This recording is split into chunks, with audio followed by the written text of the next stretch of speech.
I put basically what I did was I was on my Wi-Fi, which I never do. I don't know why, but my Yeah. Wi-Fi's terrible. But we'll allow that. Yes, Tesco's Wi-Fi. We'll allow. Bro, No, it's not you even. know it was you, fam. There was never a doubt. It was you. Bring back drama Sundays already. We're You getting don't in know. You already. don't know. Bro, so how was today anyway? Tell me, like, how was the protest and everything? Oh, it was great. It was great. It was really positive. Yeah. Whole lot of people. Yeah, just really positive. People were still managing as much as they could to keep social distancing. How Um, was it? Like, how was it with the social distancing kind of aspect yeah, of it? obviously, you know, there was a certain understanding that people had to, you know, people had to just give space a little bit. So no, it was good. It was good. And it was just really respectful, positive Yeah. space, people from all types, all different walks of life. I mean, it was just great. It was just a really positive thing. You know, obviously no violence whatsoever. There were people were there with their dogs, people were there with their babies. Yeah. Yeah, just a really good demonstration. You know what? This whole period was just crazy, man. Like, it's just crazy. It's like everything. Like, I blame it's from Pop Smoke's death. I blame it's from then, man. Like, as soon as that happened, look what's get me. Kobe Bryant, like all of them lot, man. Like 2020 has been a 2020 been a crazy ride. it's 2020 has I been a did not crazy imagine ride. it to be like this, bro. Did not imagine that. And Nobody like could. and I was saying this to other DJs as well. So I went Libertine for my birthday in February. Fine, Right. fine. Like no one knew what was going on. Libertine was packed. Fine. Yeah. And then 1 month later, literally a month later, that's it. That's it. It's just mad. It's like did you think it was gonna be a long thing, or did you think it was a short period we'll be in quarantine for? No, I knew it was going to be a long thing. I knew Okay. it was going to be a long thing. Just because I saw, first of all, how, you know, slow it was to get people to understand social distancing, and I was like, all right, if this is what we have to fight, then yeah, this is going to be around for a long time. I did think it was going to be worse, though. I did think it was going to be like mayhem in the streets. You know, I was quite pessimistic in the beginning. But, you know, it's actually been, you know, apart from obviously for the people who have been affected directly by the virus and all that kind of stuff, for me, it's been a great moment to reflect, to just focus, to just build on different things. So yeah, you know, up until now, I was in a good place, and obviously with all of this other stuff now that's happening as well, adding on to it, it's just kind of bringing up a whole other set of emotions. But yeah, you know, it's just very interesting times. It's just it's crazy. I have no words for it. It's just everything's like it's like this is like the culmination point basically, and I think the rioting and all of that stuff in America is probably also because of the whole lockdown thing and the whole corona situation as well, plus this. And I think that everyone's just trying to People release are their anger angry, about the but whole thing as well. people are angry, and rightfully so. The problem is there's a lot of people who are taking advantage of that anger to do other things. Definitely. And you know, obviously America is in a different situation because there's so much emotion attached to race issues. And it really plays in the favor of a lot of people. A lot of people are in power. That's what they want. They want that stuff. You know what I mean? Like there's elections happening right now, like very important elections, presidential elections, and all that kind of stuff are happening now. You know, this is great for them. They're putting bricks for people to start smashing stuff. So I mean, what are you gonna do, bro? It's like it's peak. Like it's just crazy what's going on. It's really crazy what's going on. But anyways, I just came back from a very positive demonstration. That's good. It was good though. Keeping that with me, so that's good. So going with your career now. So like, how did DJing start for you? How did everything come about? Yeah, so DJing came about really. It sounds super cliche, but out of a love of music. I had no idea that DJing was even a thing. I didn't know it was a job. I didn't know. I just thought it was like, oh, you like records, you buy records, you play music. That was it. And so it started in the high school. My parents already had a pretty big record collection. And then obviously once I really started getting into hip hop. Yeah. I was just to give you the story. I was born and raised in Paris. Yeah, I started buying records, and it was like a whole ritual of getting the record and just like getting all the information. I would learn like the whole entire like credits by heart. I like to know who was the producer, what studio did it in. All the information was on the back of the records. And then it got to a point where I started buying so many records. I was all right. I need to get more money to feed this addiction. And then I started doing parties for friends and telling them, I'll come and bring my music, blah blah blah. Yeah. Started getting a little bit of money like this, and then I started selling mixtapes when I was last year of high school, and then when I started university. And really, it wasn't until I moved to London when I was about 19 years old that I blagged my way into clubs, and I met through this girl that I was dating at the time, who was really into the whole scene and knew everybody. She just totally connected. Like, she's still my best friend to this day still. Shout out. I had the dream away. And she introduced me to a whole bunch of people who, I don't know, they just kind of, I guess, liked what I was doing. And also coming from a different sort of scene, a different culture. Yeah. I literally was just like fresh off the boat. I just came in London and I was just playing like how I was used to playing, which I think was quite new for a lot of people in London. And straight away I started playing in big clubs. So Hanover Grand at the time. I don't know if any of you guys remember Hanover Grand, but that was like the hip hop club. Also this really popular DJ Swing, who passed away unfortunately, took me under his wing, and so I used to warm up for him, and he just gave me a lot of advice. He taught me so much. And obviously having his cosign allowed to open a lot of doors for me, and yeah, that's basically how it started.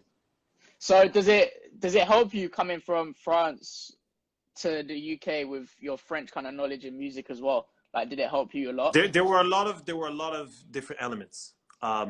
First of all, the fact that a lot of people working in clubs were French. Okay. That was a major plus. Managers, waiters are French. So already you have this sort of like kind of like understanding. You speak the same language, you have the same thing. So that helps. But beyond that, the culture, the DJ culture in France is it's different to the one in America, the one in England, sorry. Yeah. In England, it's much more like Caribbean based, like, so it's a different type of mixing, whereas and it's a very rich and very, it's a great way, but I learned more like the American kind of way, because there was nobody was really DJing around me. I didn't have a big brother, I didn't have friends that were DJing, so I literally would just like look at tapes and look at movies of like just the DJ scene and just literally just like play that over and over and understand how they were doing. So you were kind of creating your idea of what it's like. I had, listen, how I learned to DJ was purely by listening and then copying. So basically, that's the raw way of learning, basically, compared to how it is now. No, honestly. I mean, I'm talking about a time before YouTube, before just the internet even. Like, none of this was, I just had mixtapes, and it would be like, okay, you kind of did like this, and just try to repeat until you achieve the sound. And then same for the music that I was playing. I was totally into like American hip hop, French hip hop, which has a huge scene.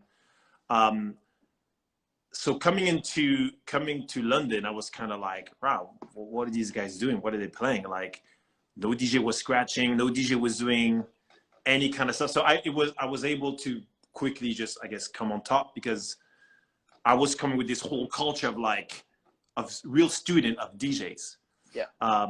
And I think that's what impressed guys like Swing and stuff. They're all right, okay, yeah, you go. So I was lucky in that sense that I was able to stay true to myself, and then just that was the key. So really. what's the journey from then on to becoming yourself now? Like, how did you get into the clubbing scene with that? Well, I have a quite different journey, because I went straight to the Mayfair clubs. Okay. I went literally from. So you went to the deep end straight away. Straight in. I just got a way in. And I didn't even realize at the time how hard it was to get in that particular market. I had no idea. I was just like, I just thought those were the clubs. There were clubs in the West End. Like literally, I never went to any clubs. I was just like, these are like you gotta understand. I think I really hope, like, I wish I could ever do this. I wish I could just go there and be like, I could go to Mayfair. I'd be like, yeah, so let me just, you know, that was it. That was it. Literally, for me, like the clubs I aspired to play at were like, I was looking at Ministry of Sound. I was looking at Fabric. I was looking at like those were the clubs I really wanted to play at. For me to play at, you know, I mean, Hanover Grand was a big deal, but you know, all these other clubs that were piping up, like, you know, even China White and stuff. Those were to me were just kind of like the regular type club. I had no idea that how hard it was to get in, the politics, all that kind of stuff. Like I got it really easy, and so once I realized that I was the only person that looked like me that was in those places, I was like, okay, yeah, what's going on? What's going on? Something's a bit fishy here. Yeah, I was like, wow, like it was deep. And also I was privy to a lot of conversations that really were disturbing, like, you know, a lot of the racist dual policies and all that kind of stuff that a lot of people are familiar with, which I was already used to because I was also modeling at the time. So modeling industry was actually even more racist than the clubbing industry. Like it was totally normal so to much, hear. You've done a lot. You've done so many different industries, man. Like, I'm just old, bruv. You're just here, like, I was in CK. I was like, I was on the Vogue magazine. I've just been doing it for a long time. I've been doing it for a long time. No, but I've been very fortunate to have a lot of opportunities, and to be able to. The key is once you have the opportunity, is what you're going to do with it. Yeah. And yeah, old guy Hurricane. He's always teasing me on my name. On my age, sorry.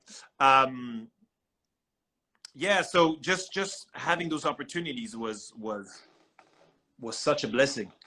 But it's what you do with those opportunities. And that's really the key. You know, I've seen a lot of people come and go, and I can honestly say of all the DJs that I played in the West End, nobody has been around for as long as me, as consistently as me. It's not about even being around for a long time. It's like being consistent. Like I've been DJing, I've had residencies for the last, I don't know, like 15, 18 years, consistent in the best clubs. So, and it's not, there's better DJs out there than me. There are DJs who are more political than me or whatever it is, but it's what do you do? How are you? What's your attitude? All those kind of things come and play. So that's why I'm still here and I'm still loving it. So what makes your set unique compared to other DJs? My set, wow. Energy. I mean, the key is energy. Yeah. The second you start thinking that it's about you as a DJ, you failed already. It's a give and take. And it's not just about absorbing what the people are giving you, because then you're just a robot. Then you're just like a jukebox. So it's a balance of giving and taking with the crowd. And it's just sort of like, but for that to happen, you have to be attentive to emotions. You have to be sensitive to what's happening, to the flow, to the vibe. And that thing is not something that you can only learn it through experience. Yeah. So there's a lot of DJs who are like, yeah, I'm a wicked DJ because I can do this, I can do that. You're not connecting with the crowd. You're not getting it. That's why I like small clubs. Playing in a big festival doesn't make you a big DJ because you're probably just very far. You can't connect. You're just going through a set list. You know, that's not really what is interesting to me. What's interesting to me is really having that. It's just getting as much from the crowd as I can give them back. So that I would say is the main key for me. Yeah. Okay, so I don't know if I should jump straight into the question, like the deep questions here, or do I keep waiting? Like, we're having a conversation, man. It's all good. Right. Okay, so I'm gonna jump in then. Best club in the West End you DJ'd in? You mean currently or all time? No, like since you started DJing in the West End, like, and okay, let's go currently. Actually, let's go currently because to make it more interesting. Currently, I would say Cirque Le Soir is just because it's a mad place. is just different. mad. It's just different, man. It's just, Rob, it's just, there's so much stuff going on. The quality of the crowd, the energy, all the different actors that make the club what it is, you know, like the promoter team, the dancers, the performers, all the way to the boss staff, security. Everybody is a character in there. So you really have this feeling of just being in this insane place. Like whenever I have people from overseas come to London, they just don't even know how to deal with it a lot of the time. It's something. It's just different, you know. Like I went there for the first time this year. Yeah. I never went before. I went like my whole birthday was like a whole month period. Oh wow. I made it last. Big. I like that. That's cool. Because it's my dad's 50th this year, so like we were doing so like we were trying to do like a big thing, you know, but obviously it's not happening. But yeah, I went to Cirque and it's just like like I had no words. I was just there and I was like, wow, this is a whole production. It's a production. Yeah. Like, no, exactly. So no, Cirque is great. Drama used to be open was one of my favorite places. Best one for atmosphere. All right, for atmosphere, that's what I'm saying. Drama is closed now. I know. Yeah. But it's a small club, and they have the best dancers, which really brought it just created this whole sort of different dynamic. I play differently when I'm in drama, just because there's so much going on with the dancers and all that kind of stuff. It's got like the DJ booth is literally, you're surrounded by people, so you kind of have this boiler room kind of situation. So as a DJ, I love that stuff. Like I cherish that, like just to be around people and just people dancing everywhere and like madness going on. Yeah. Rest in peace. You're reminiscing, man. It looks like you're tearing up. Why are you tearing up, man?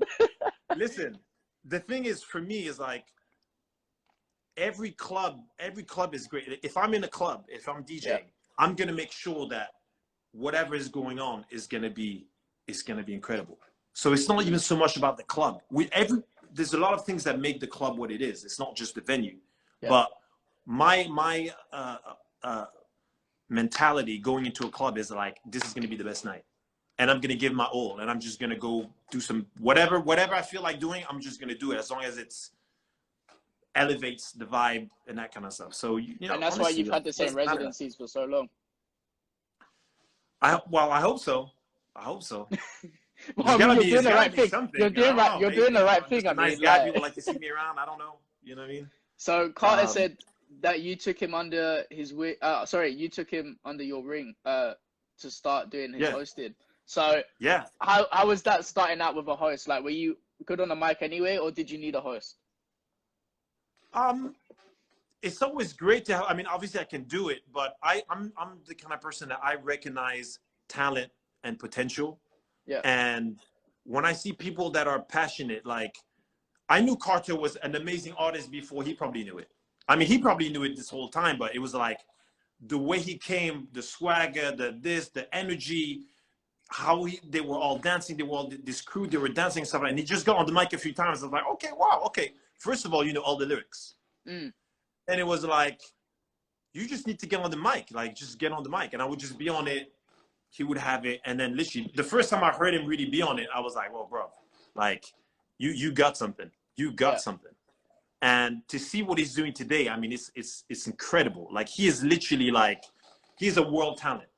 Like, he's the kind of guy that wherever he steps in, it could even be, he does like online parties. Even in an online party where you don't even see the people, the way he communicates, the way he reaches out to people, and is able to elevate the vibe, that's great. And I do the same when I see great DJs, when I see great dancers. I always try to be like, yo, listen, you need an opportunity, you need to do this, you need to do that. I'm gonna help you however I can, because that's what I want to see. I want to see people win.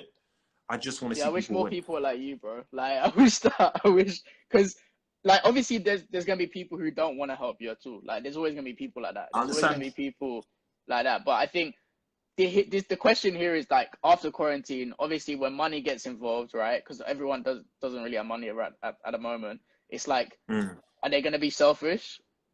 Or are they going to actually, you know, stick to their word and be like, you know what, let me get this guy on, whoever, because he actually deserves a shot. Because I understand, like, obviously, when money's involved, there's always competition in every industry. Of course. So it's like, yeah. So what kind of take do you take on that? Like, coming out of quarantine, are you still gonna, you know, are you kind of gonna concentrate on your sets as the well? conversation obviously is first of all, as DJs, we have to be united.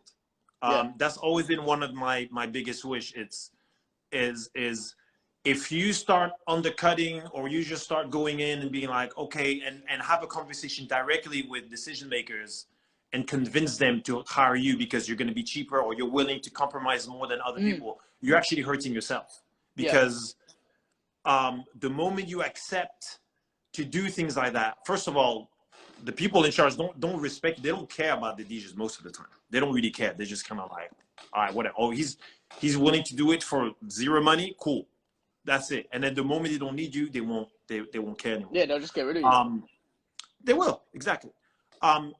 But having said that, the conversation that you should have, first of all, is talk with the DJs that are already in place. Yeah. And that's the whole point of, that's what we have the agency. We have also a group with all of the main like West End DJs where we communicate and we share information.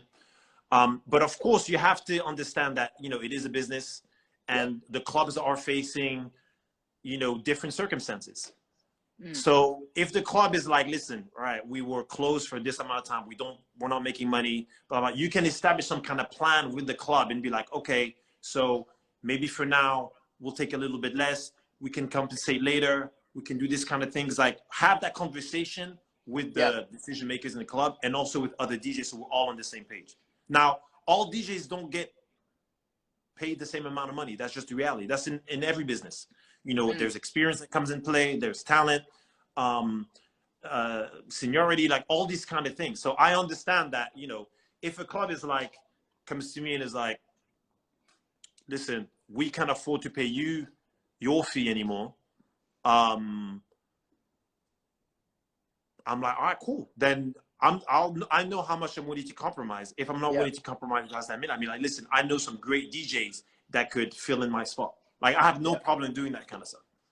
But a lot of DJs, unfortunately, it's you know, it's all about them. So I'm really a fan of the culture. I'm a fan of DJs, and I want to see people win. I've had a great run.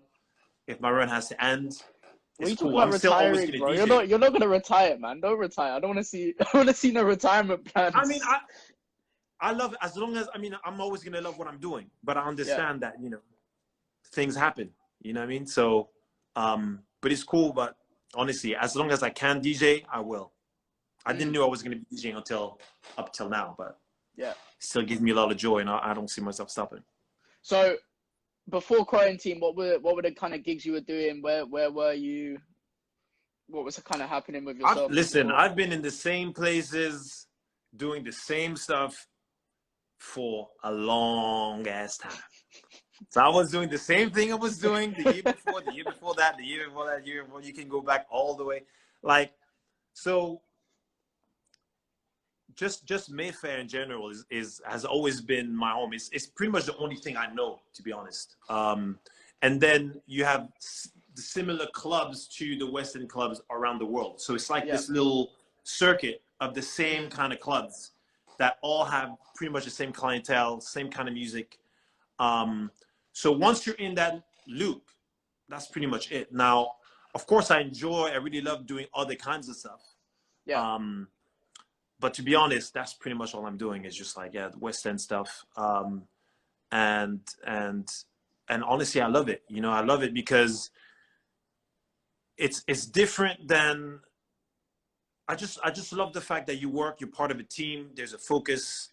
It's humbling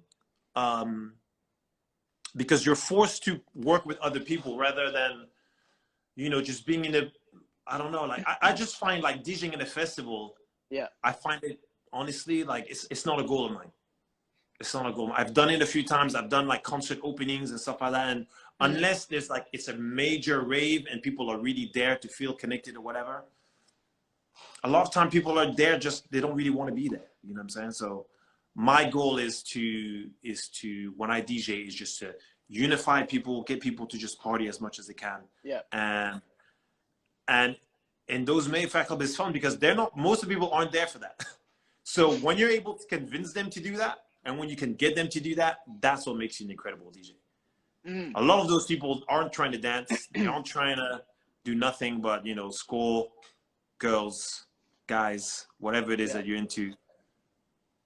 So if I can get you to dance and have an amazing time, that's on me. That's what I like to see. What's your whole take on like the whole bottle service and everything like that? Do you think after quarantine, more clubs are actually gonna go do that because they need the money, they need the revenue, stuff like that? And do you think it's taken away the side of the love and passion and music side of things, or do you think it's still there, but the clubs just need to make the money? Yeah, I don't see how it's still part of it. It's still part of it.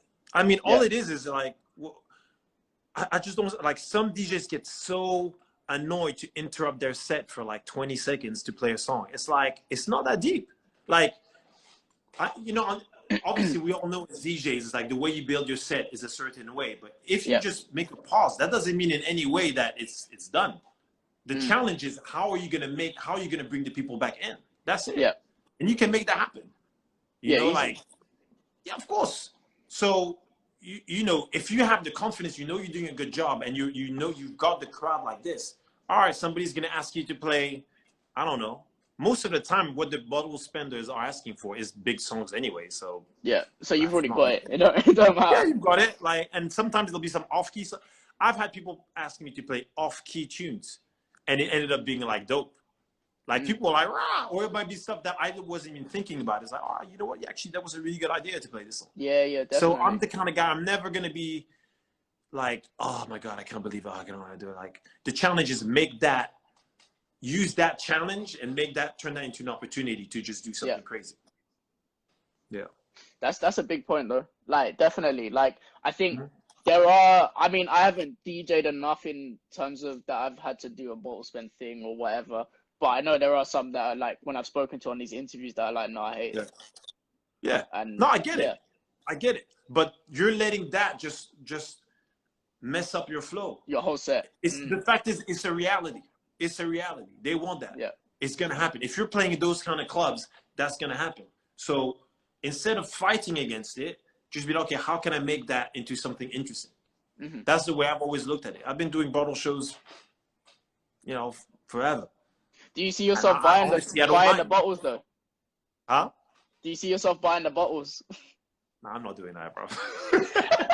I'm not spending that kind of money. So before this year, I was on live with Kid Flow, and I said, bro, like, the prices for tape, I don't even know when I'm gonna go tape. Like, I was like, I don't even know when I'm gonna buy a table of tape. Like, I ain't got 3-4K to put down.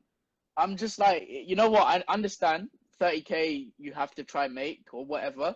Understand that, but it's just crazy. Like, the clientele is that clientele. That's why, Tape Tuesdays and all of that, everyone knows each other there, because that's the same people who go there every week. Of course. And it's just you also have to understand, when you order a bottle show, you're not paying for drinks. You're paying for a lot more than service. Drinks. Yeah. All service. You're paying for the opportunity to be seen. You're paying for it. So it's part of it's an experience in itself. It's not about, oh my God, the drinks are expensive. Like, yeah, of course they are, but you're not paying for the drinks. You're paying for a whole lot more. So how much do you want that experience? That's what I have to deep is like, how is Ciroc like 400 quid? That's what I need to deep. I need to just deep. It needs to sink in my head every time I look at it. When I look at a menu and I'm like, why is it 400 quid? Yeah, I know. It makes no sense. Most of the time, it's not even Ciroc you're drinking. Oh, thank you so much. Now I'm never even gonna go out and anymore. Most of the time, that bottle cost the club a little bit of money, but that's what I'm saying. You're not paying for the actual liquid that's in the bottle. You're paying for a whole lot more, and a lot of people are willing to do it. And Charles booked me. Listen, Flo, he's working every day of the week. I need to ask that question. Oh my God, why is he asking? I need to ask that. So with the artists you've DJ'd for, there's a lot. And you know that as well. So what's been the worst and what's been the best? Who's been the worst? The worst experience DJing with an artist? Yeah. Wow. I've had great experiences DJing with artists. The difference is whenever you have artists that actually are there to party. You've got guys who are literally there and they're like, yo, listen, I want to have fun. I want to have a good time. So you get regulars like Usain Bolt is always really fun. Skepta is always a lot of fun. Who else? I did a few parties with Jay-Z, which was crazy because that must have been so sick. It's you know, when you just roll with certain personalities, is just takes it's just a whole different level, because it's not even about being starstruck or anything like that. They gather so much charisma and so much attention. It's kind of like, it's intoxicating almost. It's like, so by you just being close to them, it creates this whole aura of energy. So going on these dates with him was just insane. The worst experience though, and I know it's happened to a few other people, and I'm a fan of his, but my God, Travis Scott. Kid Flo just said it. Kid Flo just said it before, and I was waiting to see if you were gonna say Travis. Yeah, he said Travis. Like he did it. Like he did it. There's footage of literally like the most embarrassing moment of my life DJing happened with Travis Scott, and it's just like, all right, how many people in this live? All right, okay, 12, that's fine. I'll share with you guys. Yeah, but the people are gonna watch it afterwards. I'm gonna post it on my story, and then you're not even gonna repost it. You'll be like, no, I'm not letting anyone see that. I'll edit that part. I'll edit it because I don't want that video to be surfaced. So basically, this is what you need to understand about Travis Scott. Travis Scott DJs himself. Yeah.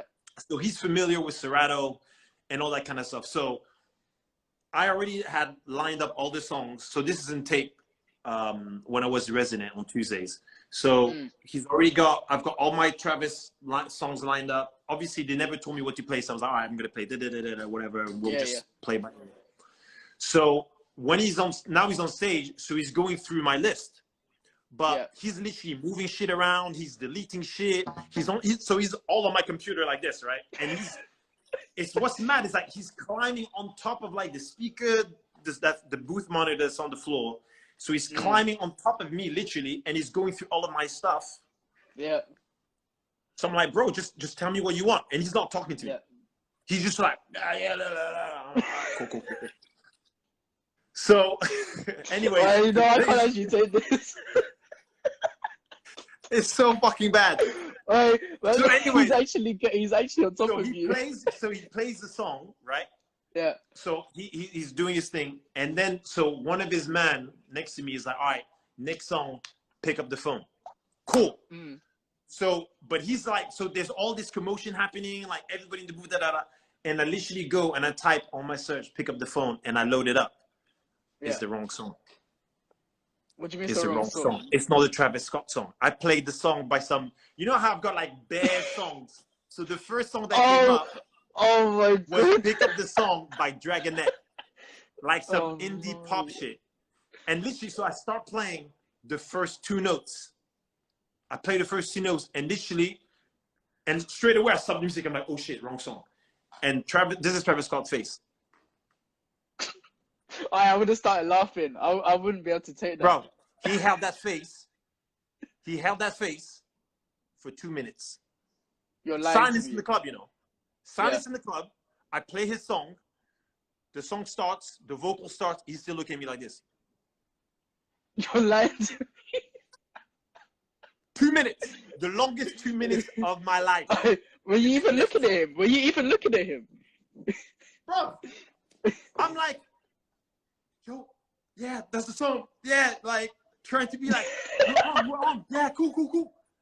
He's just stared at me the whole fucking time like this, like, really, bro? He didn't even perform the song. Like, bro, it was 1 second of like a note. Yeah. He was like, bing, and he looked at me like, what? And he left. So everybody in the club is like, yo, what the fuck happened? You made Wait, he left. Blah, blah. I'm like, he left. Yeah, she left. He left. Oh, he didn't leave the club. He just went and just sat down. Like, listen, like, to be honest, he didn't want to perform that day. Like, it was like the whole performance was shambles. He did 2 songs before that. He was barely doing it. Like, he was in one of his moods.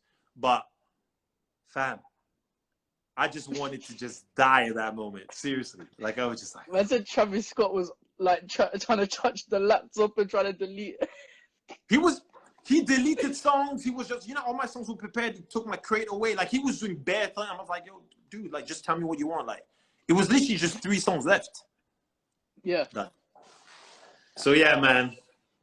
I know it was my fault. I tried to fix it. But it doesn't. But the way he handled it was, the way he handled it wasn't the best. I can't lie. I'm telling you right now, I can't handle these like tense situations. I'd start laughing. I can't handle tense situations. Oh yeah. Like, and even if it was an artist, even if it was an artist, I'd die. Like, I could not. How do you like? Was he literally giving you direct eye contact, trying to? I'm telling you, he just stared at me. The whole song played. And he didn't even. Like, he didn't even perform. Like, he did not perform. No. He spent the whole song looking at me like, just like that. Taking the mic. Biggest fail, DJ. I've been DJing a long time. That never happened. Do you think? But do you think? Like, I was asking Kid Flow this, and I was like, do you think it's because he's got big and he's got the arrogance about him that he could do whatever he wants, or do you think listen, it's just I respect. It wasn't his day. No, to be honest, like, I'm the kind of guy, like, I understand why a lot of these artists are assholes, to be honest. I get it. Like, why wouldn't you be? You've earned that right, to be honest. You've earned that right. Like, why you don't have to be friends with everybody. You don't have to be, like, mad cool. I mean, some are, a guy like A$AP Rocky will always be nice. He's cool. He says hi to everybody. He's all that. Some guys are just on some, like, why? And I'm like, you know what? I'm not going to. If you want to be an asshole, be an asshole. Like, it's cool. So I didn't have any beef with him. I was just like, you probably could have handled it a little better. It was a genuine mistake, but dude, why were you all up in my laptop? Like, why would you, you know what I mean? Right. Do you think if he didn't do that, you could have loaded up the right song? It was already there. It was already there. The songs were loaded up from before. That's what I'm saying. Like, all my shit was tight. And he just messed around with it. Anyway. Oh, Travis Scott. But most artists.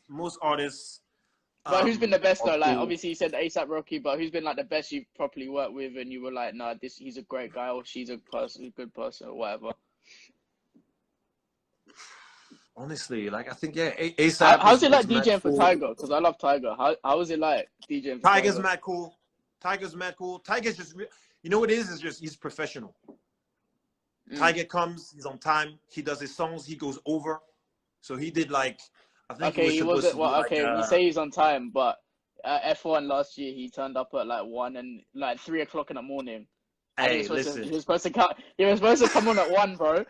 Everyone thought. I'm telling you, yeah. Everyone thought, like Kenrick, yeah. Everyone. Yeah. I saw in the stories, like everyone was like, "Oh, yeah, he's not coming. He's not coming." He turned up at 3 a.m. like 40 minutes before the club closed. Wow. I don't know. My experience, I've done 2 or 3 Tiger. I've DJ'd it 2 or 3 times where Tiger was performing, and the guy was just mad professional, like professional. Yeah. So some artists come, they're high, they don't know what they're doing, they don't know the lyrics. It's and I get it. It's not a good state, is it? It's just not a good concert. State. They're coming in the club. They just want to drink. They just want to meet girls. I get it. It's just money for their guys or whatever. But I don't know. And honestly, everybody has their off days. To be honest, yeah, it happens to everybody. Sometimes you just want to be somewhere. Sometimes you just don't. 1 minute Drake could be mad cool and just be in the DJ booth and be like super cool, and sometimes he'll just be like, I just don't want to talk to nobody, and I actually don't even want to be here. So, just is what it is, man. It is what it is. At the end of the day, they are people just like everybody else. How do you kind of deal with that? Like, obviously, as you just said, like they're normal people, but have you ever had like a fanboy moment where you're like, no, this is someone who I actually look to as a sick person in the booth with me, or is that kind of something you just humbled with and you're like, okay, cool, it's a normal person anyway? I mean, yeah, it's a good question. Nah, I think I'm always kind of like, I think maybe when I first started, I was impressed by things like that. But the other thing is when I first started DJing, artists weren't really getting paid to perform in clubs. So I'll always remember, for example, I was DJing in Hanover Grand, and Jay-Z would just come to the club, but he would just literally be in the crowd dancing.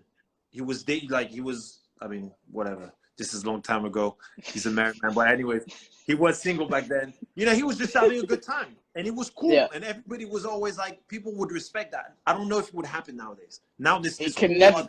Imagine if Drake just came into a club, just like some guy was whining on him. Like that wouldn't. The media would go crazy. Everyone would. That's what I'm saying. Everybody now has phones. Everybody's got stuff. Back then, you didn't have that, so. So it didn't matter if an artist turned up or not. No one really like. It was honestly, it was cool. There was respect. It was like people might want to shake your hand, and that was it. Do you know what I mean? None of that. The one moment where I had this kind of like cocky moment, I think, was actually funny enough was with Beyonce, but that's because I was like, I can get her. I had a moment where I was like, is it? What? Yeah. But that's when. And how did that turn up? I'm talking. Hey, listen, I'm saying way too much stuff on your live, bro. What's going on? I'm letting you come out. I'm letting you come out, man. This is what I do. I make everyone comfortable. I make everyone comfortable. I make everyone comfortable. It's fine. I make everyone. Alright, we can have this conversation privately. give me a call. Listen, it was a long time ago. Okay, it was a long time ago. Long time. So dead. But, yeah. Go on, we can finish the story. It's not long left. So no. This is honestly because obviously, this is. I kept having these really weird run-ins where I would just bump into her, and at the time, in a club, obviously before. Or in a club. Sorry. In the club, and also because I was doing a lot of stuff with Sony. You know, it's just touring. This is like Destiny's Child Beyonce. Like this is literally, I'm talking a long time ago. And then you're reminiscing it. At one point, you're smiling about it. You're like, no, because nothing happened.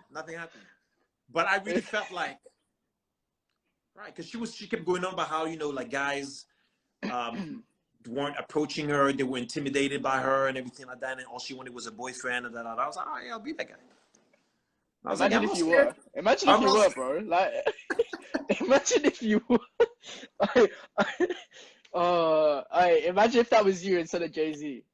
Oh my God. It'd be a very different story. Nah, but it's good. I'm glad, man. It's cool. Yeah, it's a long time. Raymond inside. So with your DJing at the moment, where do you see it going in the next 5 years? Like, what do you want to achieve? Have you achieved everything you want to achieve? Do you want to start production? What I really want to do is I want to be a great mentor for DJs. Okay. That's something that's really something I'm really passionate about. I've been very lucky, like I said, getting opportunities. So if there's any way I can facilitate other DJs, then that's something I want to do. Like I said, I'm really all about the culture. I really want to see DJs being recognized. I would like to see DJs as a career to be respected. When I started DJing, like it was like a joke to be a DJ. It was kind of like, what the like a DJ? Like, like no one took it seriously. Even with like family, like having like an African family and stuff like that. That was like, what the hell are you like? I could never say it was a job. No, it was never a job. It was just a hobby. And then it's only once people started realizing, okay, DJs were making good money. And then the fact that I've been, you know, DJing has been great for me. Like I bought a flat through DJing, you know, I mean, I'm comfortable financially in the sense that I can, just through DJing, I'm able to live. And it's literally the greatest job in the world for me anyways. So I want other people to be able to have that. If they're really passionate about it and if they're really doing it for the right reasons. Yeah. A lot of DJs do stuff for the clout. A lot of DJs are there just because they want to, you know, I don't know. Like, but I take it really seriously. I'm like, I feel responsible as a DJ. Like whenever a DJ is affected by something, I feel for it. You know, when DJs are underpaid, like I want to fight for that. I want to make sure that doesn't happen. When DJs aren't getting respected, all that kind of stuff, like I feel for that. So, one of my main goal would be to really have some kind of like, saying union sounds just way too like, you know, rigid, but some kind of like unity and some kind of like partnership amongst DJs that solidifies us as a group, so then we can start demanding stuff. Because right now as DJs, there's no job protection.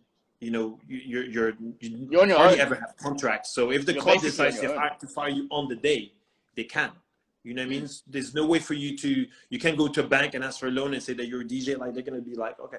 So just like it happens for actors, just like it happens for you know, musicians, you know, any kind of like traders like that. I would like for DJs to have a similar kind of unit. So that's one of my main goals.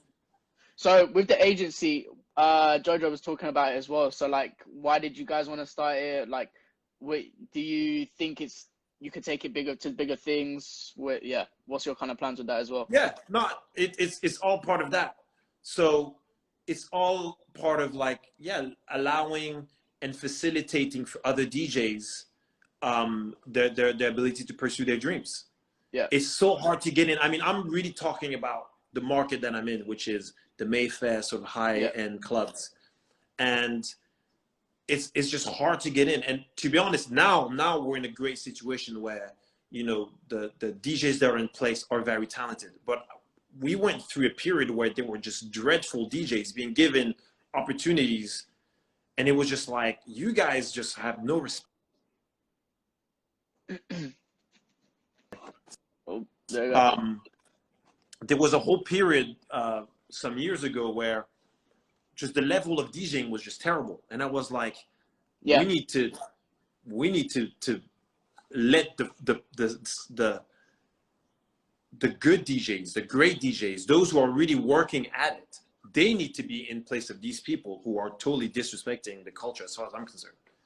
You know, they're just there, they just downloaded some tracks, they felt like they could, you know, it just wasn't right. So that was a concern of mine, to make sure that the people who are in place should really deserve to be in place.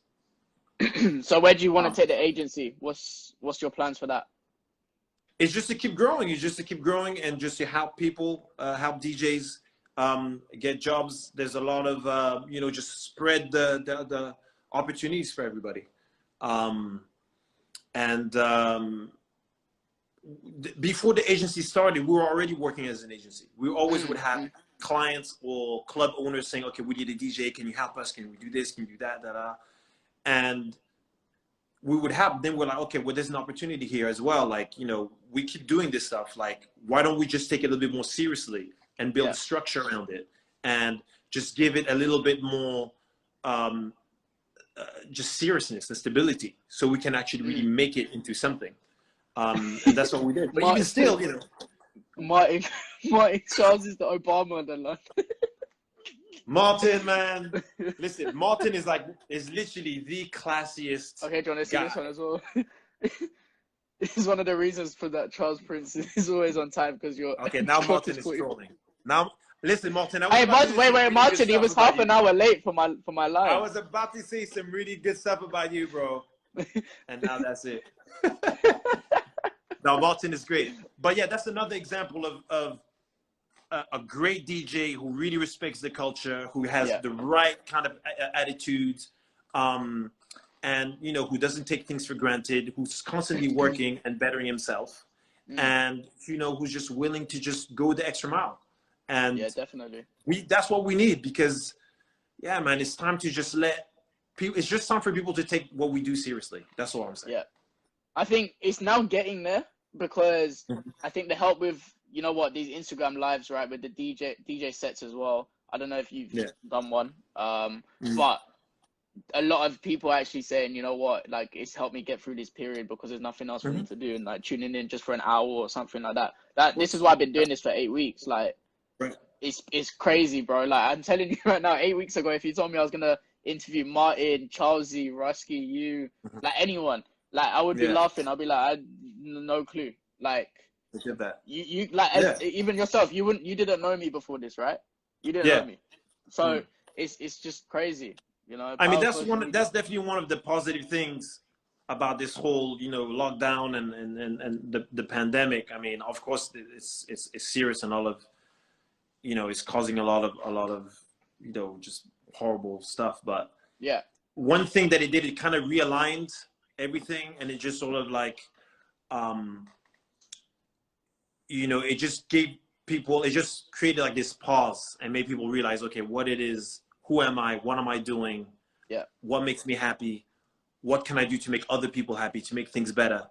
And funny enough, the whole like Instagram live thing, you know, we wanted to take it further, because it was like, it's cool to just play and to share your love for music with other people. But we actually saw, and I'm talking about Jojo and I, we saw an opportunity to be like, it should be more than just you just sharing music with other people. It's like allowing people to be part of what it is that you're doing. And so that's what we're doing. We started doing our lives on Zoom. On Zoom, yeah. So now understand, when you're going to be on Zoom, it's not going to help your Instagram numbers. It's not going to help your algorithm. You're not doing it to promote yourself. You're literally just doing it so for passion, and to get other for the people passion involved. And so people can actually dance and feel good about themselves. When you're going to go on a live, you're hardly going to start dancing in front of your phone or whatever.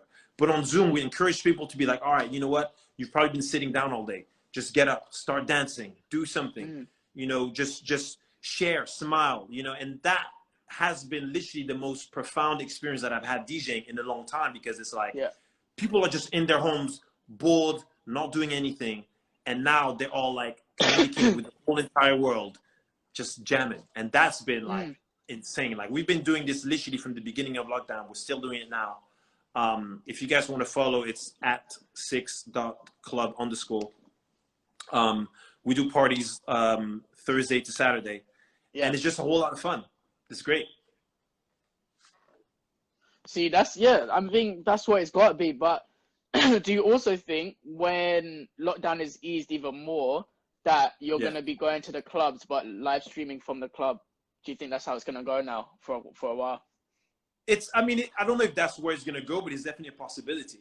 I mean, I definitely want to be able to share the experience of what I'm doing, of where I am, with people who can't be in the club.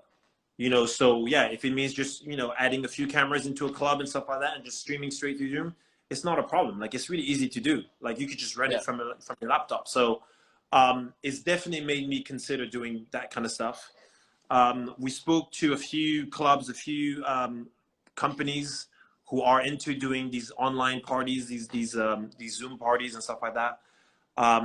Ideally, I'd love to develop my own platform, social media kind of platform where you can stream music. But it's definitely made me realize that there's a lot of stuff that can be done. And as much as, you know, I love the whole experience of the club, there are other ways to get people to live in your, you know, what it is that you're doing, your experience. So definitely. Martin's not Martin, sorry. Keep it going even when clubs open. Oh, that's Miss Tusi. Yeah, so she's one of our regulars at Six Club. Her and her husband Missy always bring like the best vibes. They're awesome. Shout out to them. Shout out. So where do you like? Do you want to actually carry on? Say anything. Do you actually want to carry it on? Like when do you actually want to carry it on though? Like, let's say when clubs open up and everything, or is it going to be quite busy? Obviously, I mean, you know, Jojo and I work pretty much every day of the week. Every night we work in clubs, so it's hard to maintain that. But being able to stream and broadcast what we're doing in the club on Zoom is definitely something that we can do. That's definitely something that we can do. Definitely. And then, yeah, you know, and obviously if people are in London and they have an opportunity to come and see us in the clubs, that's, you know, that's great. But yeah, honestly, it's hard to say what the club scene is going to look like in a few months from now. That's what I was going to ask. Like, what do you think it's going to look like? Yeah, it's and not when do you think it's going to open? Months. From what I'm hearing from some of the club owners that I'm talking to, they're looking at, like, the most optimistic they have is September. Yeah, I'm thinking October, September, November. October. I know that Halloween obviously is like the biggest date. That's really would be like that would be the marker. Like, I know clubs definitely want to be open by Halloween. Yeah. And a lot of clubs will be open, but they'll still have to follow, you know, social distancing rules and stuff like that. You know, like capacity rules. You can't follow it. And that's the thing. No, but that's the thing. Like, so even if a club, let's say a club that's used to having 500 people, now they can only have 100 people in the club. You might not want to be in that club anyways. You know what I mean? You might not want to go out. Like, why would you want to DJ to 100 people anyway? Yeah. Yeah, you don't want, nobody wants to be in a dead night. So even if the clubs are open, I'm not sure that people are just going to be rushing to go to the club because, you know. You know what? Like, did you hear about the guy who went to South Korea and then infected 100? Yeah. Like, that's what I'm saying. Like, things like that, yeah. If we open up a club, one person has it. No, like, how are you going to, like, unless they're going to install the checker things, you know, and you have to get checked before you go out on a night out or whatever, then how do you know that 500 people are going to get infected? That's 500 deaths. It could be 500 deaths. No, of course. No, it's crazy. Like, are you scared about going back, or are you kind of like, oh, it is what it is, like, when the club's open, I'm coming back straight away? Of course, I miss doing what I love. I miss being able to DJ in front of people. But that's never gonna be more important than, you know, the safety of other people. You know, I would never do something that is irresponsible. Even actually before the clubs closed, I already had made the commitment to not DJ because I was like, it's irresponsible. Like, so on social media aspects, does Instagram followers matter? And does following matter in terms of your own following? So, yeah.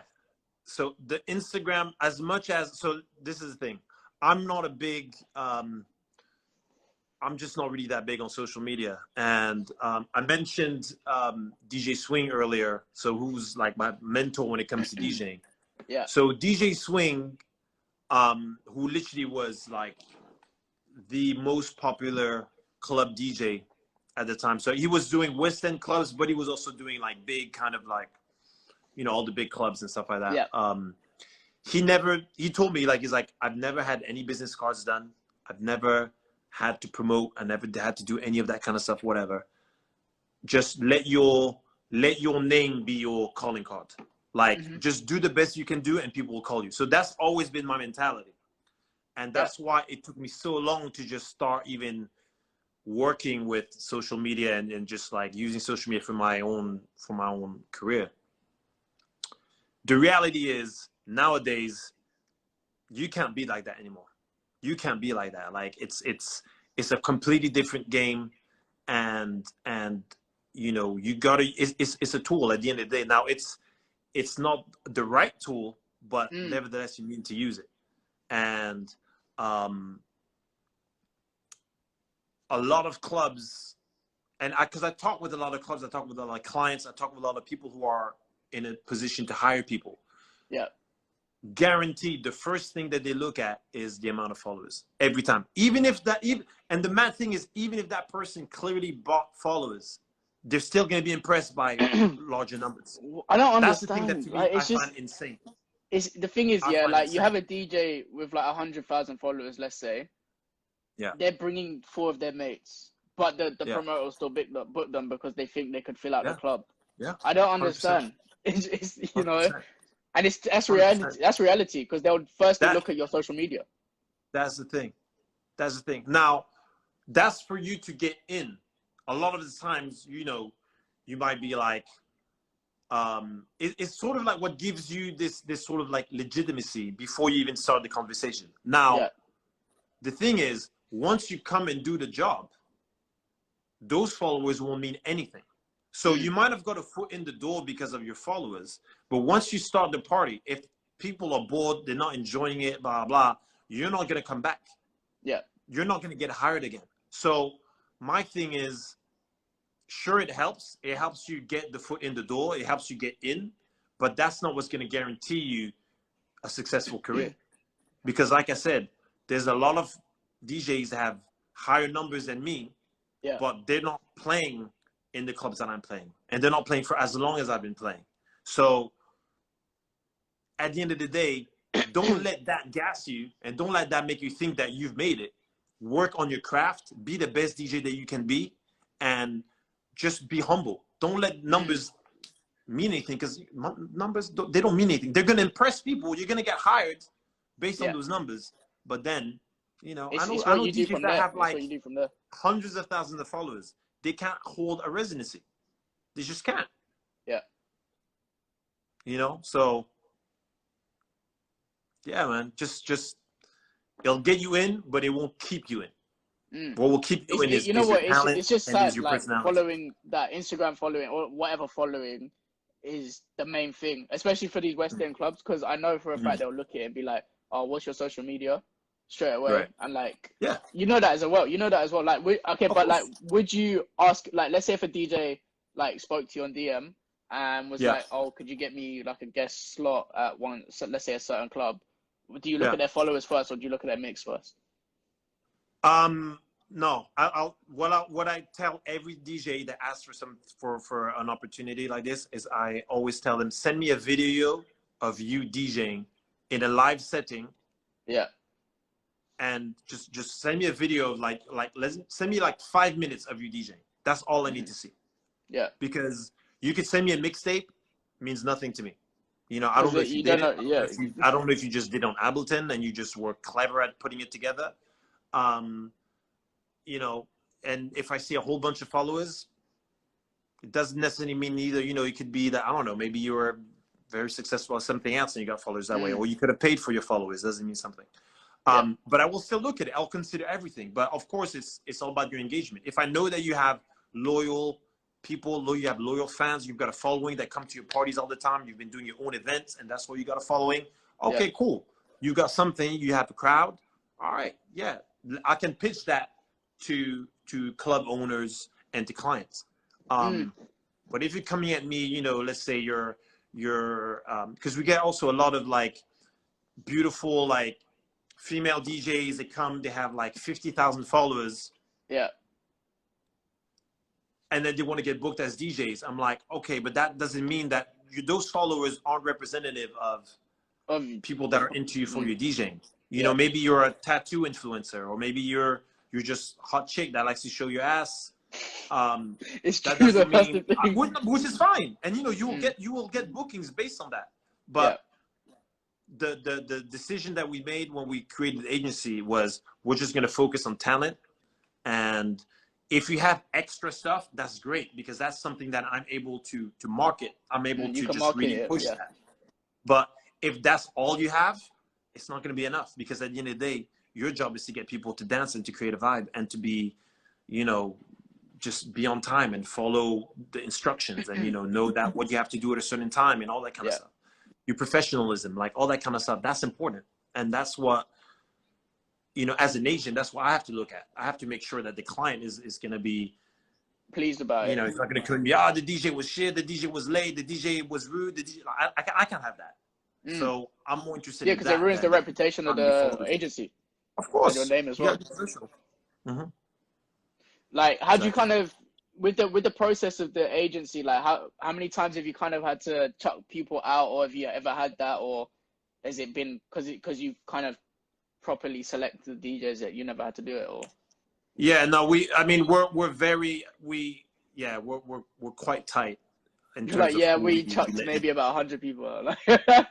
Yeah, no, I mean, listen. We get a lot of applications, and to be honest, very few of those applications are actually DJs that are on the level that we can offer them jobs. That's the reality. But that's because a lot of them just want to go straight to the top. And my thing is like, you can't, the reality is you just can't do it. I mean, I was very lucky that I was able to do it. But nowadays it's like totally if you've different. never played in, just start by playing at a local bar, at a small club, at doing parties, doing that kind of stuff. So at least you get some kind of understanding of what it's like to play in front of people. Yeah, just what it's like to play in front of people. And just, you got to go through the shit a little bit, because that's what's going to make you a better DJ. Better at everything. You got to, it's like wanting to be a CEO straight away. Like you just, well, like, oh, I'm super smart and I'm just going to do this. And you're just going to go straight to that. You can't have to go through the steps, because those steps, the journey is what builds you, what builds your character. So it's, it's like, what's your kind of take on the scene now though? Like, obviously not during quarantine, there's no scene, but during this day and age, like, what's the scene now, in your opinion? What scene are you talking about exactly? You talking about the DJ scene? DJ scene at the moment. Yeah, I think there's more support than I've ever seen. There's a real sense of community. When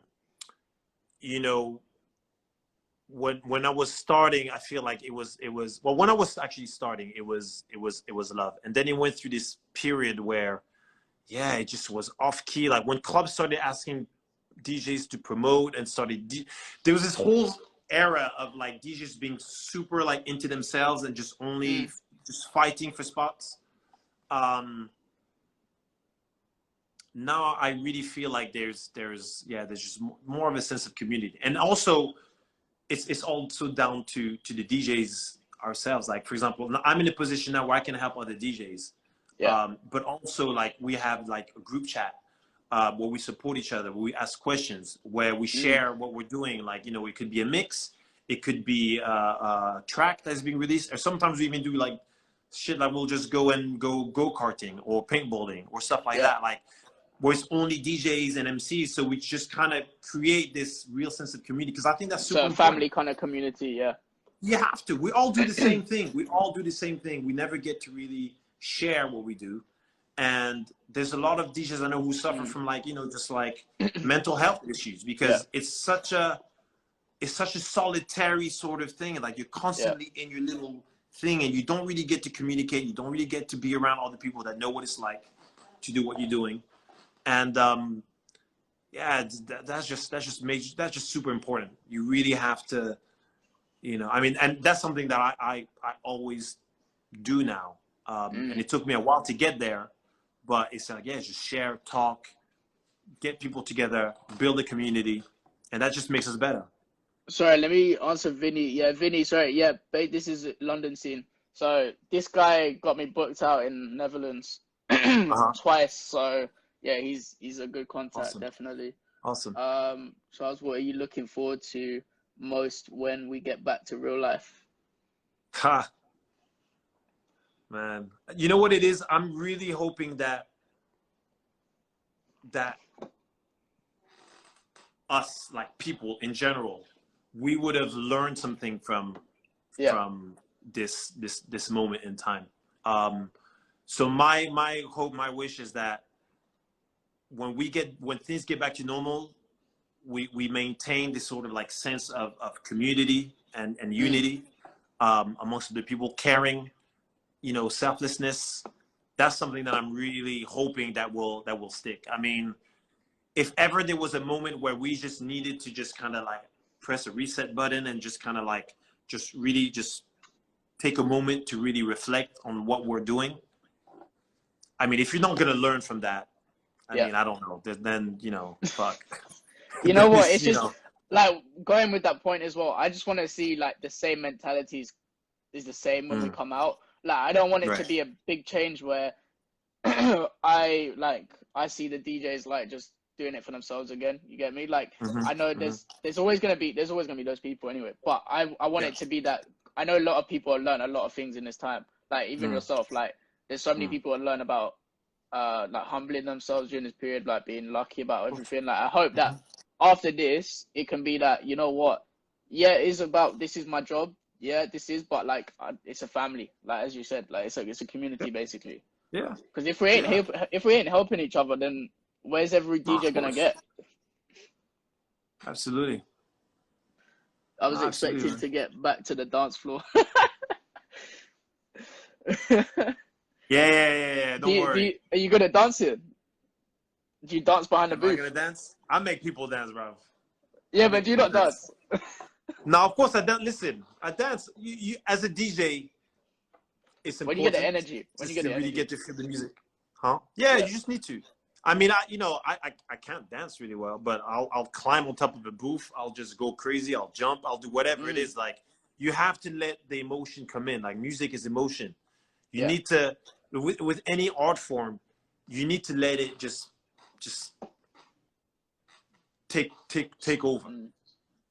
That if you really want to enjoy what you're doing, if you really want to enjoy DJing or enjoy anything that you're doing, you just need to let it come onto you and like literally just be like absorb it and be like and feel it. So music is such an incredible, powerful tool, but I see so many DJs being bored to death. Like I can't handle it. I'm like, why are you bored? Straight face. How can you be bored right now? Like, how? Like, what is wrong with you? Like, how are you gonna say, yeah, music is boring? Nah, just play something that you like. Trust me. If you do something that you like, if you play something that you like, and if you're in the moment, you're present to the moment, not only will you have a great time, but the people around you will have a great time. Yeah. Because it communicates. It's infectious. Do you know what I mean? So I was asking Kid Flow this as well. Like, what's your take on, you know, obviously French rap as well is coming into UK massively in the last like 2-3 years. And I was asking him as well, like, were you ever playing Spanish music or French music in the club 4 years ago? Like, were you like? Because he was saying no until recently, last 2 years. Yeah.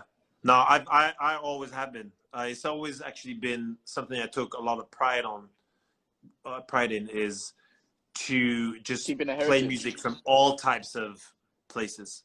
I'm not saying that to just, you know, toot my own horn or whatever, but yeah, I know for a fact that nobody was really playing as much French hip hop or, you know, Brazilian funk or reggaeton or that kind of stuff really as much as I was from back then. That's always been my calling card. That's always been something that I've been known for. And it even got to the point where, you know, you had DJs coming in and just really like, for example, like my Sunday night at Drama, you would just get loads of DJs just there and be like, what's that song? What's that song? What's that song? And then eventually I started hearing it in other clubs and started singing Instagram stories and stuff like that. And I think it's great. I think the more as DJs we open ourselves to other styles and other types of music, it just makes the vibe better because there's a lot of great music out there. Imagine all the music in the world and we're just only staying to this. Like that just doesn't You're forgetting about all the other cultures, all the other. There's so much amazing stuff that's happening. There's hip hop that's being made, and not even hip hop, house music, dance music, even just like any kind of music that's being made in other territories that you would never hear about. Yeah, I've been DJing around the world for I don't know, like since the early 2000s, and I was able to hear like just like let's just say like every country has got their own version of Drake, their own version of Jay-Z, their own version of Skepta. They already have that in their country. But we don't know about it unless we. And we don't know about it. But if you listen to it, you're gonna be like, "Yo, this is crazy." You might listen to some Romanian hip hop and be like, "Yo, like this beat is crazy." No, like I can't. Like 2 years ago, like 2 years ago, I didn't even listen to Bad Bunny or like artists like Jay. Like literally, I never listened to it, and then I was lucky enough to DJ in Mexico, and that changed everything. Like, I really want to make Latino music and like reggaeton and all of that like my main genre now, because like it's, you know what, it's changed it. Yeah. And I was saying it to Kid Flow as well. I never even liked this. I didn't even like it before. I get it. Well, a lot of times we don't like what we don't know. Yeah. You know what I mean? We kind of have these preconceived ideas. It's kind of like, yeah.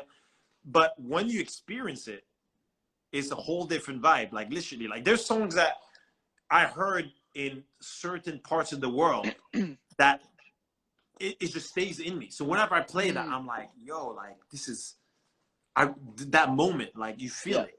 And it's universal. Like at the end of the day, good music is universal. Yeah, definitely. Because if you're feeling it, I feel like everyone else would feel it, right? Yeah. Like even if they don't know honestly, it, they're still gonna in the feel beginning, it. I was playing songs. People look at me like, why is he playing this French hip hop? Yeah. Those same people now are ordering bottle shows and requesting those kind of French hip hop.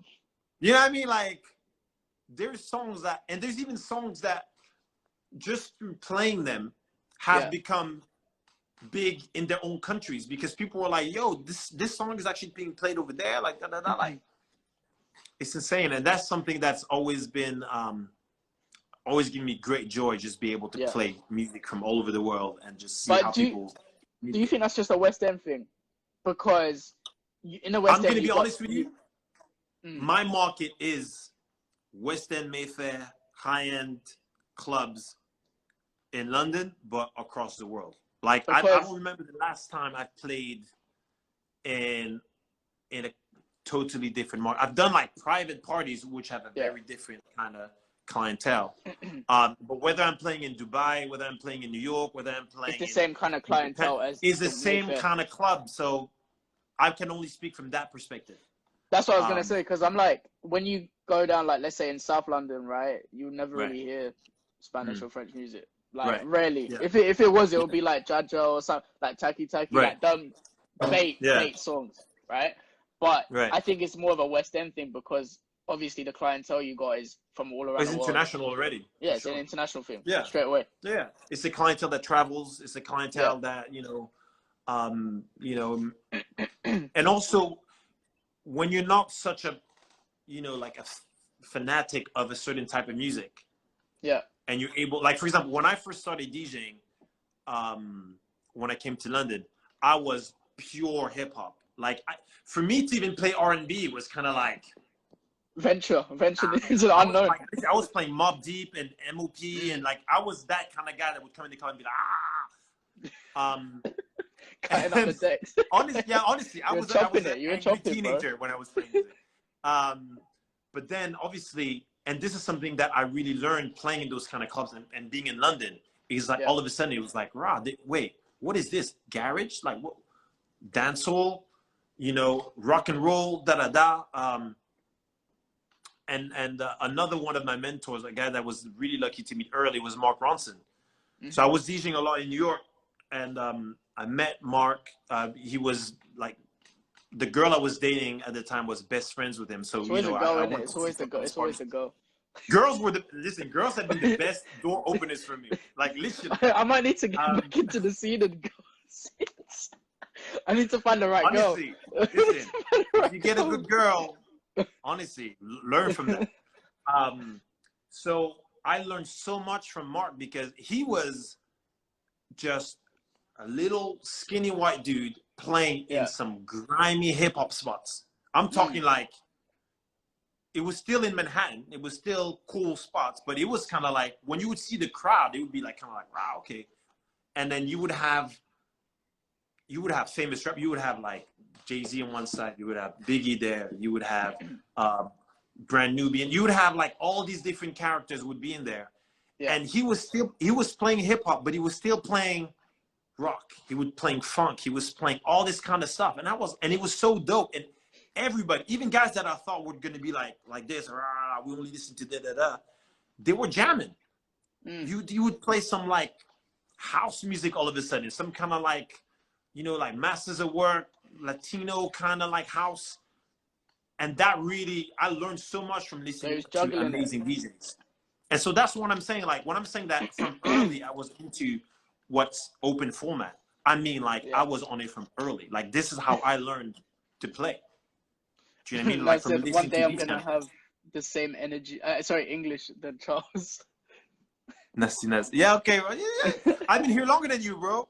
Sorry. Yeah, and that's big French DJ, big French DJ. This is also what I love. I love the fact that This is what I'm okay. So London has a this is lot of what I'm these French hearing. Yeah, DJs. like that's what I'm literally about to say. Like when I'm looking at the top DJs in the West End, they're all French, or they're not, or they're like from the North African, or they're something Arabic or Right. whatever. They're not Yeah. British. And I don't know Yeah. what it is. Is it like because you got different culture I think for the background? West End, yeah, for the West End for sure. But I think that's also because, like I said, it touches an international crowd. The audience is maybe more open. It's not as accurate now, but a few years ago, most of the managers, I would say, were French. Yeah. A lot of the big promoters were French. So that definitely helped me for a while. But yeah, I don't know. I think maybe the English DJ. I don't know. To be honest, I don't know. That's a good question. I don't know That is a either good question. because Why I'm looking are at it there like a lot of the top only people French I know are DJs? like D James or Scotty B, like them lot kind of touching it, but they're not. Friction is Friction, English. Guy D'Angelo, But like Friction had to deal with a lot of things. Friction being Asian also, yeah, that was a big hurdle for him. He talks about that quite openly. That it wasn't easy for him as well. Like, it's everybody has their own hurdles. Sometimes being English might be a hurdle. Being, a little white English guy might be a hurdle for you. You know what I mean? In this scene. So I don't know. I don't know if there's a rule. I don't know if it's easier for certain people than others. All I know is if you're committed, you're passionate, and you just get that one opportunity, that foot in the door, yeah. then it's really up to you. It's really up to you. So I'm gonna get on this topic because I've seen a couple people actually post it up because of the whole kind of thing going on with the George Floyd thing and everything. So people were saying like Central London is quite racist, right, in terms of the clubbing scene. That I don't know if you've experienced it in the sense that promoters have maybe said, "Can you play less black music or less this music or whatever?" I don't know if you've experienced that, but people were saying like, "Oh, black guys aren't allowed on the guest list." Like I've had that myself as well. Like I was saying to Kidfo as well. I went to Rain, and I was 5 minutes late, and the bouncers weren't letting me in, basically. Like, and I was on the guest list, need a promoter, everything. Right. And, like, weren't letting me in, and it was just But like, I don't know. What's your take on that? Well, yeah. So, for sure. I mean, racism is a reality. Is very present. Is very present in most industries. It's not something that is reserved to the nightlife. But it can get highlighted because we're just not used to dealing with racism. It's like, even though we know it exists, it's always a situation of like, you don't expect to feel it in such a upfront, direct way. And when you are, so we deal with racism all the time, right? But when you get to a certain situation where you're blatantly being told, no, you can't come in, you're faced with that racism head on. And so I understand why people feel like, oh, it's a West End thing. It happens here, whatever. My take is, A, it happens all the time. It's just a reality. B, it might not always be racism. So you have to recognize when it is and when it's not. I've felt it, I've dealt it, but I've also seen when it wasn't really an issue. It wasn't racism, but it was kind of like the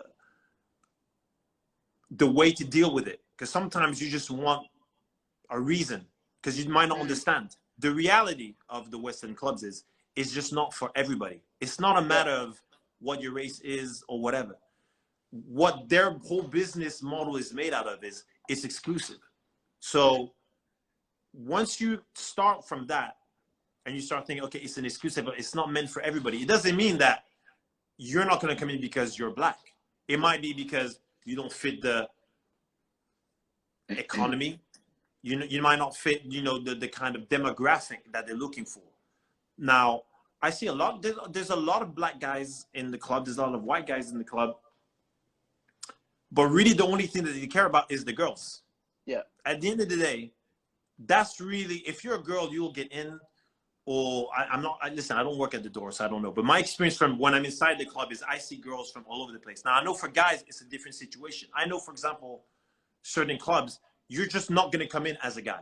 Point. It doesn't matter where definitely. you are, you're not coming in.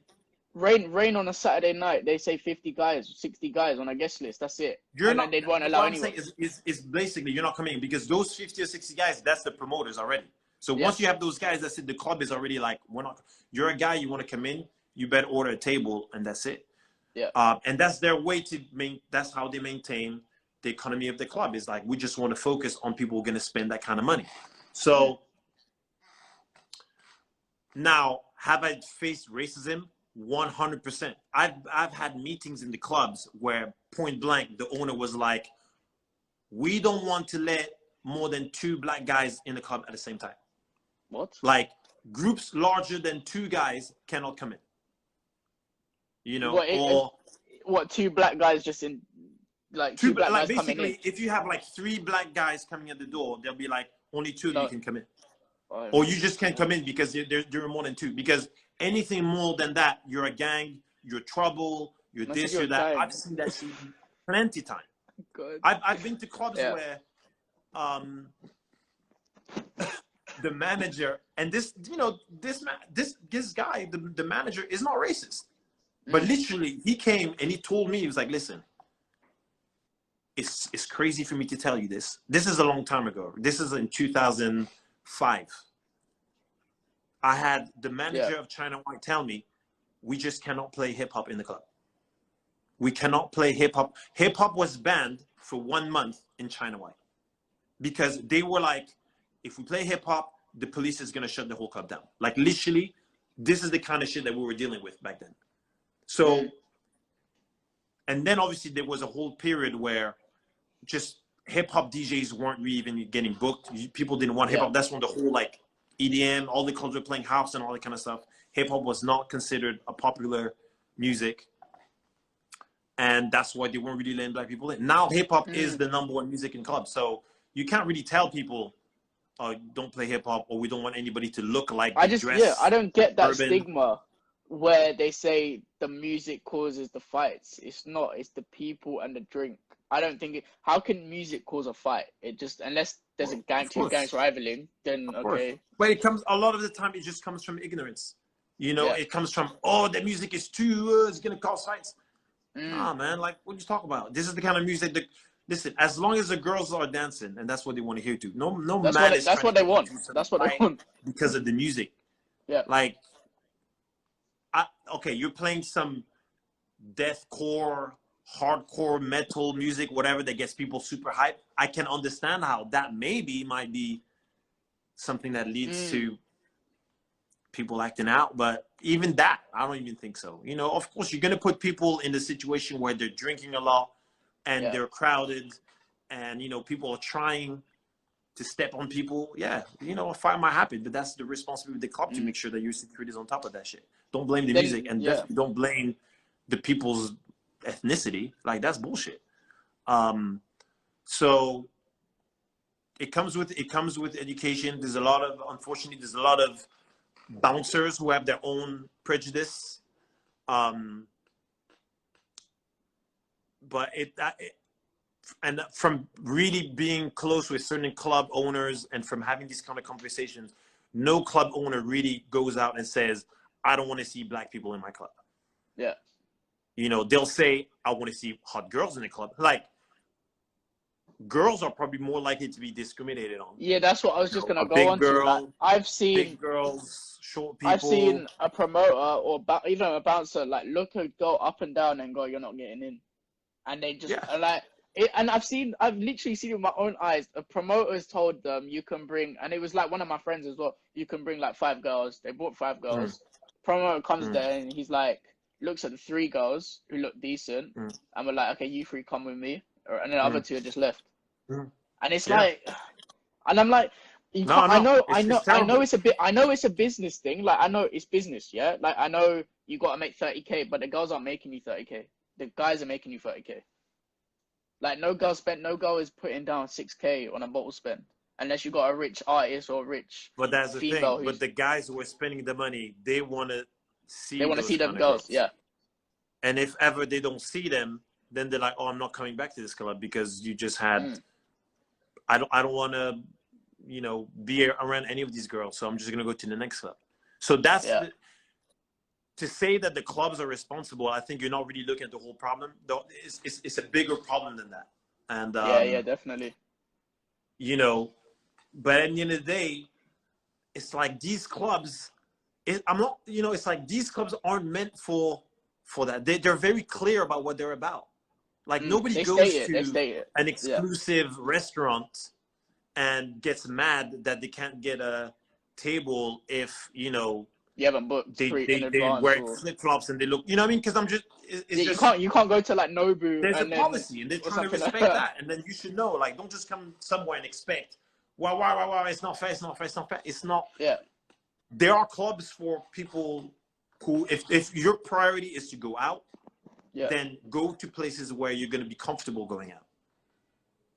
You know what I'm saying? But, and if you're going to go to, there's places where I've not been able to get in because, you know, okay, I wasn't dressed the right way. And I was like, oh, shit, okay. Next time I'll make They sure I still was dressed the hardcore right about way. And it that. was fine. Are they still hardcore about that when you DJ? Like, do you still need to wear? Oh, hell no. No. Are they not? No. No. I mean, So that's my it don't really experience. I matter. mean, I don't Maybe see. because you're well known, so it's fine with you. They're like, yeah, Charles. I don't know. I mean, it's possible. A lot of it is who you know. If people know you, Yeah. if people know you, it's not an issue. It's like they don't know you. It's like, who are you? Where are you coming from? What's going on? We don't know if you're cool. Like, it's all that kind of stuff. You know, it's. But unfortunately, that's the reality of, you know. Like, Yeah. I'm not like obviously I'm against that whole aspect, but I'm not against the clubbing because I know it's money. It's a business. At the end of the day, they have to make They're their just money looking somehow. after their business. Yeah, they're looking. They're not. They don't really care. Like again, they don't need to care who's coming in as long as they get the money. That's it. Right. But it's just like obviously to see stuff like that, it's just mad. You know, like especially It like as you said, it's like really disturbing when you see it. If it's unfair, like listen, I'm against any kind of unfairness and you know, like inequality and all that kind of stuff. It's something that I just like I have a very big problem dealing with it. But I do understand that if the club or if an institution is very clear about the rules that they follow, don't be surprised if you don't follow those rules and if you don't follow what it is that they're requiring. You ain't getting in. Don't be surprised if you don't get in. Yeah. You know, it's like you knew that from before that it was going to be difficult. You knew already it was going to be a challenge. So make sure that if you're going there, you are equipped. Yeah. And you know that it's, you know, then if you've made all the efforts, you've followed everything or whatever, and they still want you, then there's a problem for sure. You know. Someone asked, "What's the worst thing you've seen happen at a club?" The worst thing.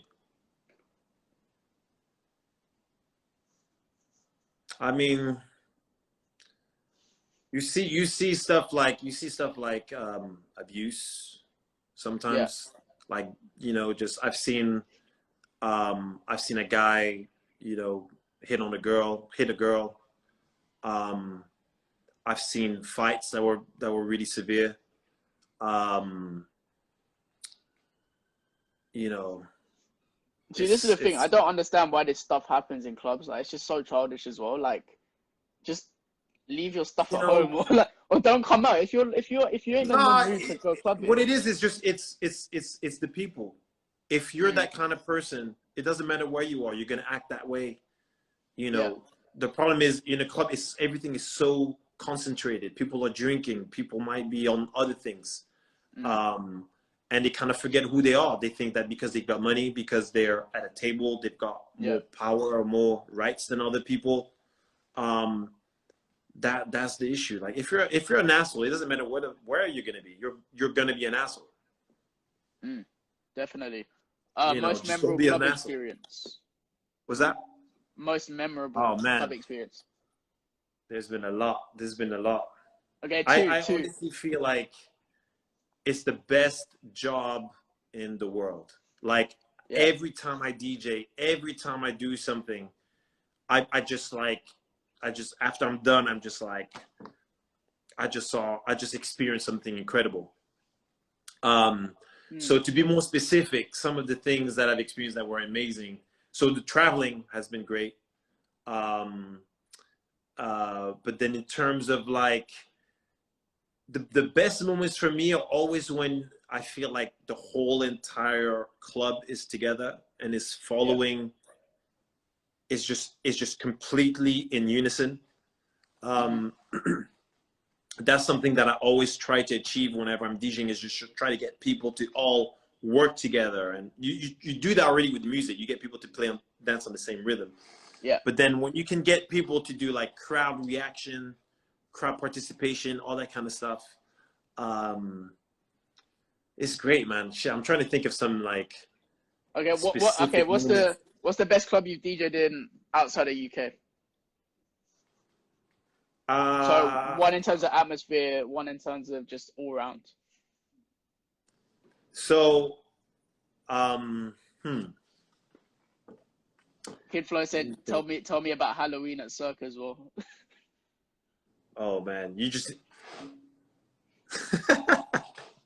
Kid Flo knows all about that. Listen, Halloween at Cirque is something you need to experience. You just need to experience it. Like basically, for me, Halloween equals Cirque, and Cirque is equal to Halloween. Okay, so basically, what I'm hearing is you're bringing me,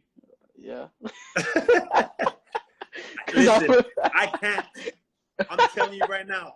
Tell Flo to put you on his guest list. Yeah, he'll do it. Flo will put you on his guest list. Listen, when it's Halloween week, I'm literally like, guys, do not at me. Do not meet me at the door. Do not call me during the night. It's just not gonna happen. He was saying he's got random people. Huh? He was saying he had random people just DM him going like, "Can I get on the guest list?" Nah, it's just not. You just can't do it. Like I can't do it, honestly, unless you literally Nah, I'm not even gonna say. Like it's not possible. So okay, like overseas. So which one best atmosphere and then best overall? It's been a lot. It's been a lot of parties.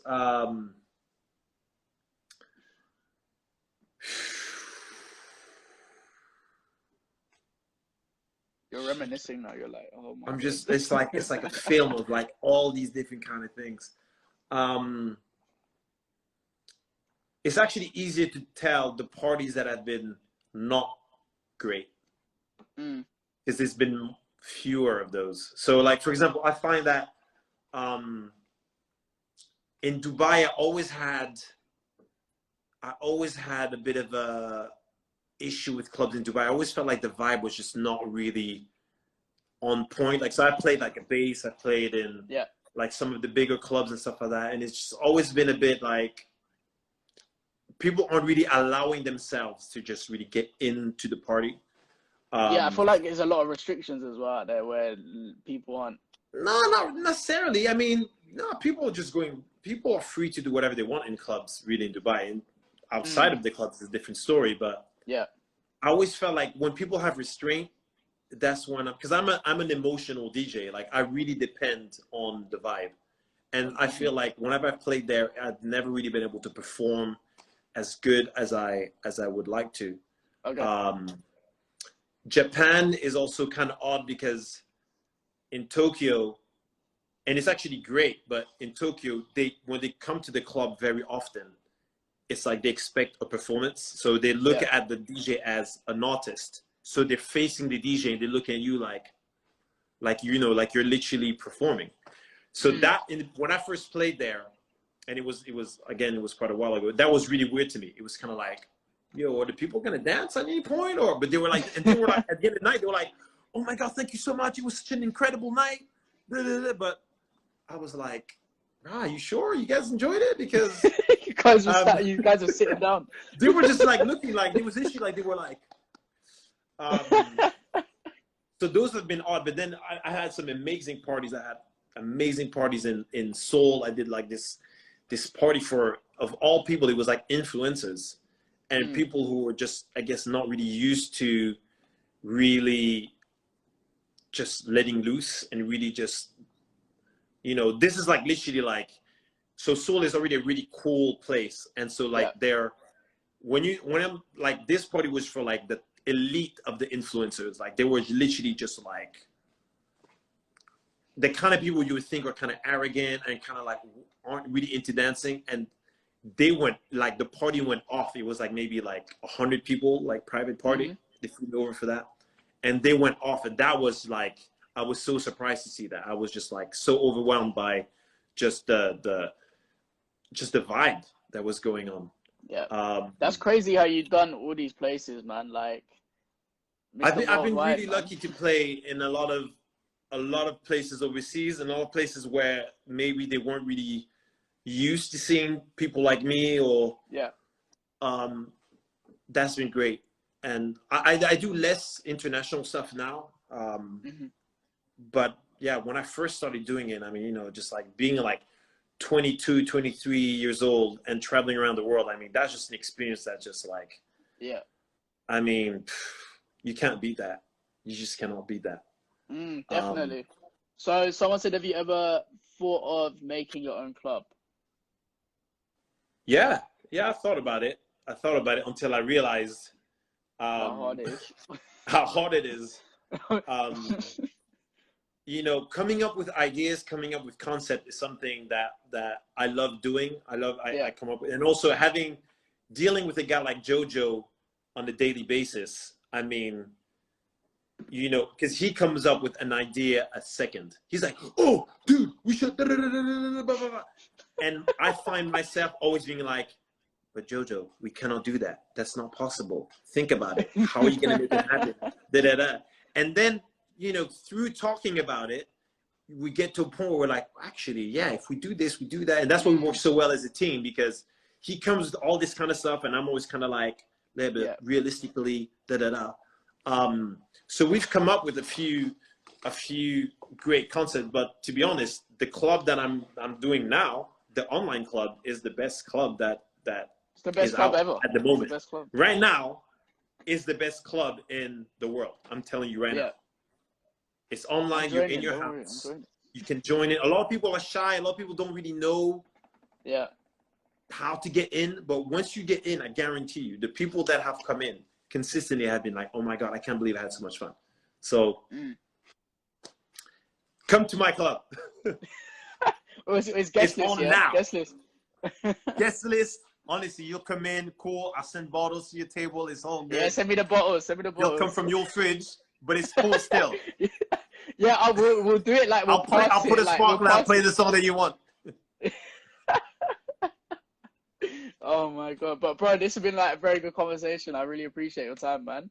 Cool, man. Like, yeah, thanks a lot. I hope you enjoyed. I hope you enjoyed it. Yeah, no, I do. I really did, and it's great that you're reaching out to all these DJs. I'm definitely gonna, check your other lives with other DJs. But yeah, and I'm all for it. I'm all for DJs to communicate, to talk with each other. If any DJ has questions, like honestly, send me a message in the DM. If you want to know more about the agency, say it in the DM. Yeah, honestly. Yeah. My agency, the agency I run with Jojo, is called Pitch Dark. Pitch Dark A at Pitch Dark A is the agency. You're feel free, if you're a DJ, you want to take part, you want us to represent you, you want to send us an application, do that. And then if you miss going out, you miss going to clubs, at 6 Club is open. And if you're a DJ and you want to do a set there, you can do it on Instagram Live, and still we'll feed it on Zoom. It'll go on Twitch, all that kind of stuff. Like, honestly, I just want to see DJs prosper. I want to see DJs just really do something for the culture and really respect what we're doing, because yeah, definitely. If we don't do that, then you're just kind of devaluing the whole entire industry and what we're doing. And there's a lot of us that have been working really hard to make sure that we get the fees that we deserve, that we get the stability that we deserve. And, you know, you have a responsibility as well as a DJ. So I'm all for that. And then, I think for me, like, this is the way I'm getting recognized now. I think I've just got to keep doing this. Like, I don't care. I'll do it even when clubs come back, to be honest. Like, just maybe like twice, 3 times 100%. A week, like an interview there. Like, 100%. I don't think I'll stop it because, just do it. Like, for people who don't know, like 8 weeks ago, I was, you know, just hanging out with, well, not hanging out, but just talking to my kind of circle of DJs, right? Like, I didn't know, like, I knew of you guys because like, obviously you're big in the West End and everything, and I was based in London, so I know. But other DJs around the country, never heard of them, even if they're big. Right. You know, stuff like that. And it's just been crazy, this whole experience. It's been, So, I'm grateful for it. I'm grateful for this experience and this, like, whole journey kind of thing I'm doing right now. So, it's good, man. That's great, man. But keep it up. Honestly, thank you for joining it, though. Thank you for wanting to do this. No problem at all. All right, take care, though. And we'll speak with you soon, man. Peace out, everybody. Peace. I didn't get to see all the people that were locked in, but, you know, I see you guys. Miss 2C, Kid Flow, what up? All these people that were in there. Hanan, shout out to everybody that locked in. Alpha Boy, of course. Thank you, everyone. Thanks for joining in. Yeah, Silks knows I'm hungry for it now. Like, I think it's my time. It's my time now. I think there you go. I've been hiding. There you go, man. But yeah, man, like, appreciate it. Take care, yeah? Keep it up. Keep it up. Thank you, bro. See ya. All right, take care. Cheers.